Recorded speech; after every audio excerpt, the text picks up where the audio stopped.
Ernesto, tá certo? Conversamos longamente ao longo de muitos dias e nós estamos indicando ele para ocupar aí a chefia do MRE. Tá? Pelo perfil dele, pelas suas propostas, pela sua vida pregressa. Ele tem quanto tempo de... 29 anos no Ministério. Tem 29 anos no Ministério, então é uma pessoa bastante experiente já, apesar de ser um jovem, né? Ter 51 anos de idade. E as missões dele, quais vão ser?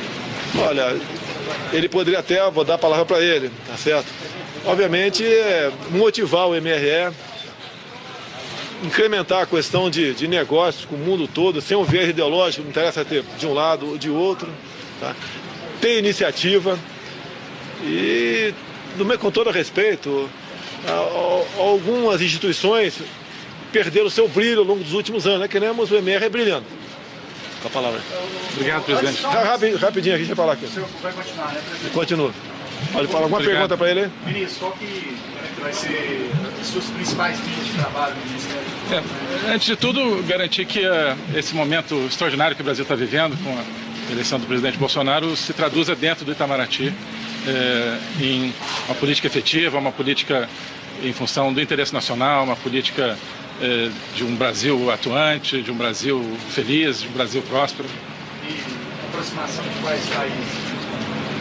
Sem preferência, damos relações excelentes com todos os parceiros, incrementar as parcerias, em benefício, benefício de todos, do povo brasileiro, sobretudo, né? Presidente, eu gostaria de ver a questão da transferência da Embaixada de Israel.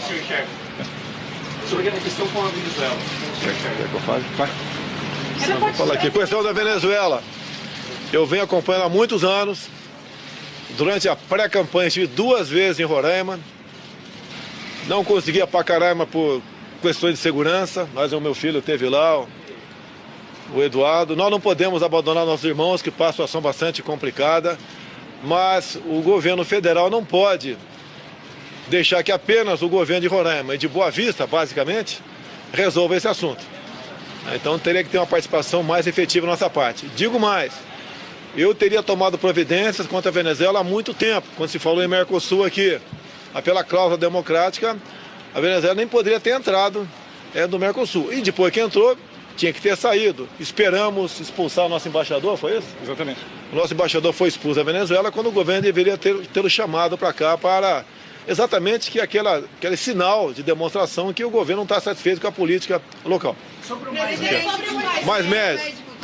Bem, não é novidade para nenhum de vocês. Quando chegou essa medida provisória na Câmara, tem uns 4 anos, eu fui contra os mais médicos, por alguns motivos que agora tornam-se muito mais claros. Primeiro, para a questão humanitária. É desumano você deixar esses profissionais aqui afastados de seus familiares. Tem muita senhora aqui que está desempenhando essa função de médico e seus filhos menores estão em Cuba. Isso, então, é uma desumanidade. A outra questão que afeta, na minha entender, não só as relações trabalhistas, mas a questão humanitária também. Em torno de 70% do salário desse médico é confiscado para a ditadura cubana. E outra coisa, que é um desrespeito com quem recebe o tratamento por parte desses cubanos. Não temos qualquer comprovação que eles sejam realmente médicos e sejam aptos a desempenhar a sua função. Agora, a decisão de suspender isso foi unilateral por parte do governo não, da ditadura cubana. Como é que o senhor vê o impacto na saúde pública, presidente? O impacto na saúde pública, são 11 mil médicos em Olha só.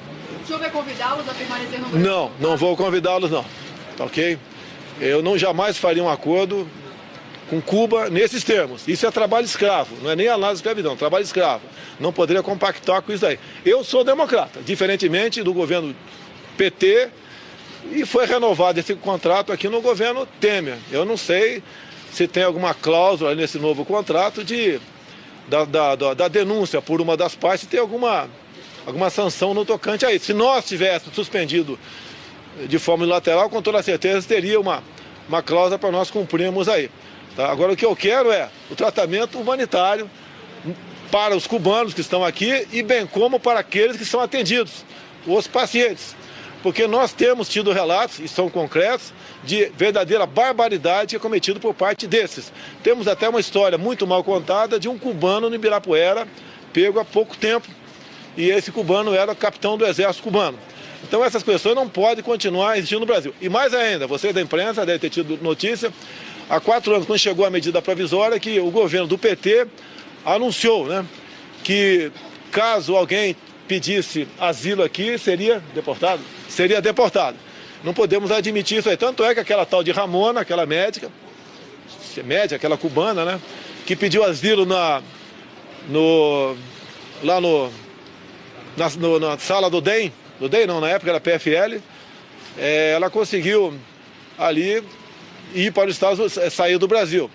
Então nós temos que dar o asilo às pessoas que queiram, não podemos continuar ameaçando, como foram ameaçados pelo governo passado. Então, por essas questões aí, a responsabilidade é deles no tocante a suprir. Nós estamos formando, não tenho certeza aqui, em torno de 20 mil médicos por ano, e a tendência é aumentar esse número. Aqui. Nós podemos suprir esse programa com esses médicos. Agora, o programa não está suspenso. De outros países pode vir para cá. E a partir de janeiro, nós pretendemos, logicamente, dar uma satisfação a essas populações que serão desassistidas dessa forma. Por meio de médicos de outros países? Olha só, qualquer profissional de saúde trabalhando no Brasil, em passando para a decisão nossa, nós exigiremos uma prova de que eles realmente são competentes, conhecida aqui essa prova como revalida. Vai manter o pai impedir que a população seja desassistida? Olha só, se esses médicos fossem bons profissionais, estariam ocupando ali o quadro de médicos nossos que atende o governo Dilma no passado. E não é dessa forma. Vocês mesmos, eu duvido quem queira ser atendido pelos cubanos, porque não temos qualquer comprovação que eles sejam cubanos. Se fizerem o revalida, salário integral poder trazer a família, eu topo continuar com o programa. Então o programa acaba? Se você não aceitaria trabalhar nesse regime que estão trabalhando aqui, longe da família, de filhos, salário confiscado. Então essas questões, no meu entender, são cruciais, tá certo? Para que a gente possa ter outros profissionais de outros países aqui dentro.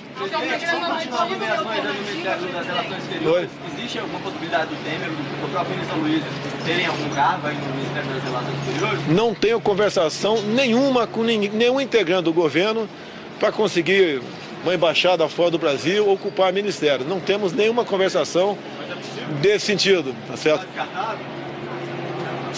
Quem estiver devendo para a justiça não terá a mínima chance de continuar no governo meu. Quem não estiver devendo pode até conversar.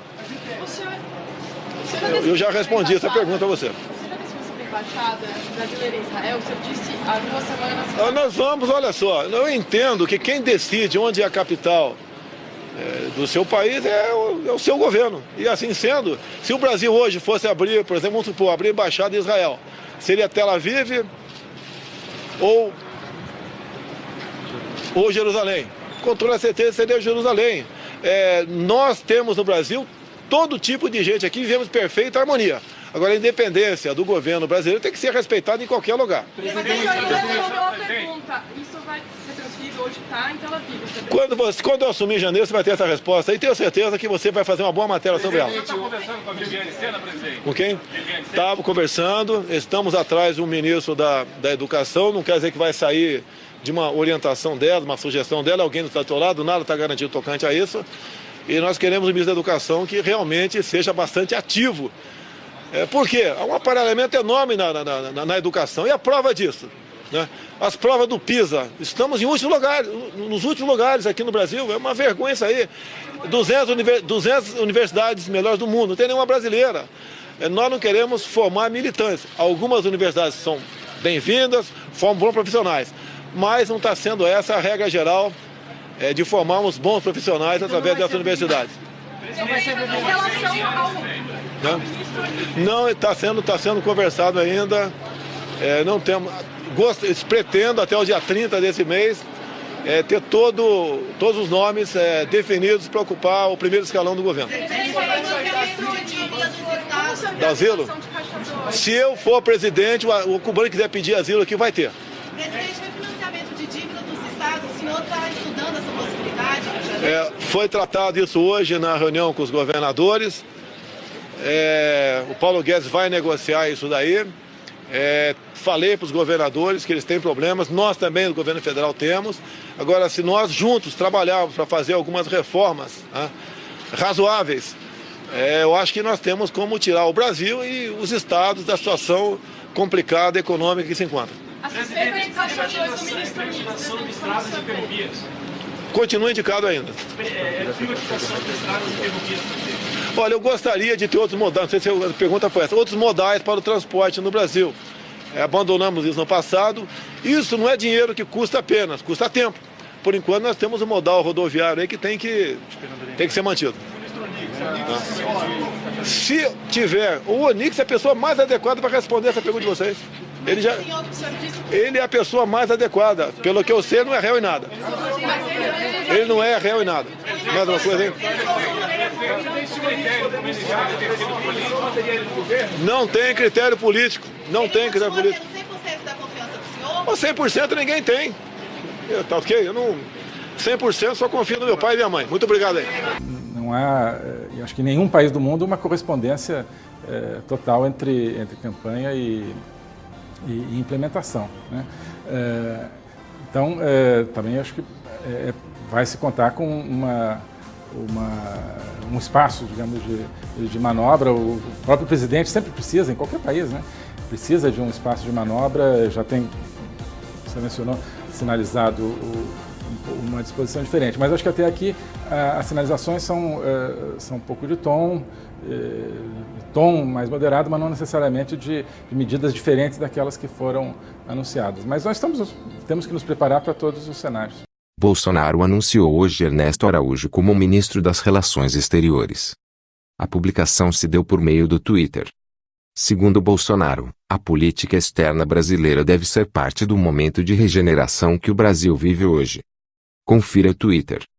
A política externa brasileira deve ser parte do momento de regeneração que o Brasil vive hoje.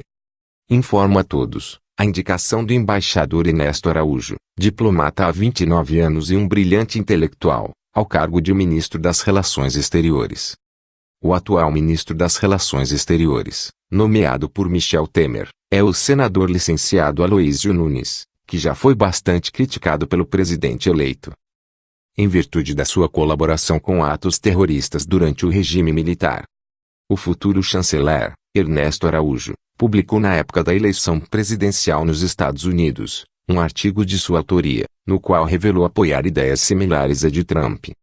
O futuro ministro também já declarou que quer ajudar o Brasil a se livrar do globalismo. Ele declarou: "Quero ajudar o Brasil e o mundo a se libertar da ideologia globalista." A indicação de Araújo sinaliza a mudança de rota na política externa no Brasil, que durante os governos do PT, priorizou a cooperação principalmente os países bolivarianos. Bolsonaro reiterou ao longo da campanha que estabelecerá relações comerciais sem o viés ideológico. Então é isso, ficamos por aqui. Não esqueça de ativar o sininho para receber as notificações de novas notícias, e confira um dos vídeos sugeridos. Até mais.